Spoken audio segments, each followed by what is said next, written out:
Ano na-imagine mo sa future natin? Kasi 5 years ago, first date natin. 5 years from now, nasa na kaya tayo? Naalala mo, love, yung una nating nagkita sa rooftop.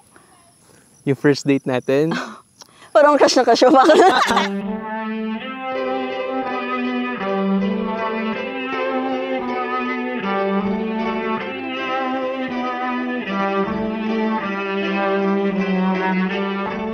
Siyempre, di ko makakalimutan yan, no?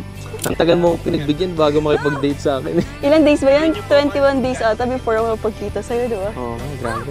Anong feeling mo? Nung nakita mo na yung crush mo? Parang surreal talaga. Sinasabi mo lang yan kasi. Nakikita lang kita sa social media, nakikita kita sa malayuan, tapos akalain mo yun, makaka-date pala kita. Oo, before that time nga sabi ko, yabang na ito, hindi ko talaga ito kikitain yung nag-chat ka. Sabi ko, try ko kaya, baka naman may soft spot ka dyan na tinatago. Nung nakita kita, pwede pala. Match naman pala. Inaayos ko ang iyong isipan, ngunit hindi ka nakikinig. Lahat na ng bagay ay aking ginawa, ngunit wala pa rin.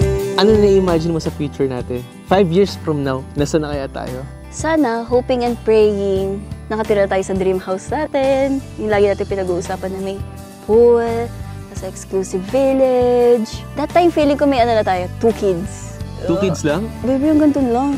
Grabe ka naman, ini-imagine ko nga. Marami tayong mga baby na inaalagaan. Hindi mo naman tumatras Ba't hanggang dalawa lang. Ikaw? 5 years from now, nakikita ko, mas masaya pa rin tayo, stronger tayo, and hindi na lang tayong dalawa yun. Pero naiiyak ka? Huwag kang iiyak! And I promise ko sa'yo yan, 5 years from now, Joel and Kat, abangan nyo. Papunta tayo dyan.